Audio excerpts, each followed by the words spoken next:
Hello दोस्तों, आज मैं लाया हूँ एक छोटे से गांव से आने वाले दो गरीब दोस्तों की कहानी। एक गांव में दो दोस्त हुआ करते थे। दोनों में गहरी दोस्ती थी। वो दोनों एक साथ रहते, एक साथ खेलते कूदते, एक साथ पढ़ने जाते और बहुत ही खुश रहते।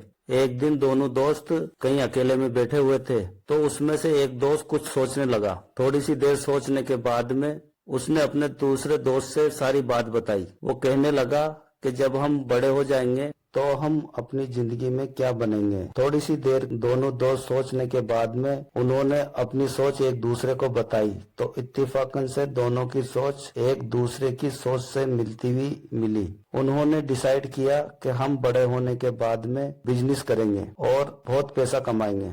लेकिन वो सोचने लगे कि हमें बिजनेस के लिए तो बहुत सारा पैसा चाहिएगा, अब वो पैसा आएगा कहाँ से। वो दोनों यही बात सोचते सोचते अपने घर चल दिए और अपने घर पर जाकर सो गए। अब वो जब भी स्कूल जाते तो बस उनके दिमाग में यही सवाल होता कि आखिर हम जो बिजनेस करेंगे उसके लिए पैसा आएगा कहाँ से। जब भी वो खेलते, जब भी उठते बैठते सोते वक्त वो सिर्फ यही बात सोचते कि आखिर वो पैसा आएगा कहाँ पर। एक दिन बैठे बैठे वो दोनों सोच रहे थे ताकि समस्या का कोई समाधान उनको मिल जाए। तभी एक दोस्त के दिमाग में एक आइडिया आता है। वो कहता है कि क्यों ना हम ऐसा करें कि हमें जो खर्चे के लिए जो टिप मिलती है हम उसको खर्चा करने के बजाय उसको जोड़ के रखें, और जो हमारे स्कूल के लिए जो सामानों के लिए कोई हमें जो पैसे मिलते हैं, पेन वगैरह, नोटबुक वगैरह, उस नोटबुक नई खरीदने की बजाय हम क्यों ना जो उन बच्चों से नोटबुक खरीदे जो इस्तेमाल नहीं करते या जो उनके पेन आधे खाली हो गए हो उनका इस्तेमाल नहीं करते, तो वो अपन को सस्ते में दे भी देंगे और अपनी कुछ बचत भी हो जाएगी। यही सोच लेके नहीं उन्होंने ऐसा ही किया। उनको जो भी खर्चा मिलता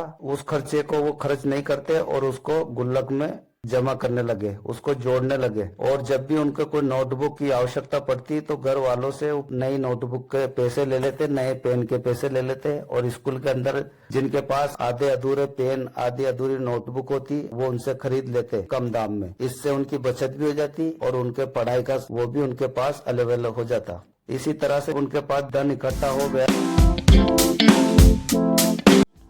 इसलिए कहते हैं कि कुछ करने के लिए पैसा नहीं दिमाग होना चाहिए। इन्होंने सोचा तो सोच को अपनी ताकत बनाई और उसको दिमाग से बचत करते करते उन्होंने बहुत सारा पैसा इकट्ठा किया। तो दोस्तों, कुछ भी करने से पहले हिम्मत नहीं हारना चाहिए। पहले अपनी ताकत से, अपनी हिम्मत से, अपनी सूझबूझ से पूरी कोशिश करना चाहिए, जैसे इन दोनों ने करी।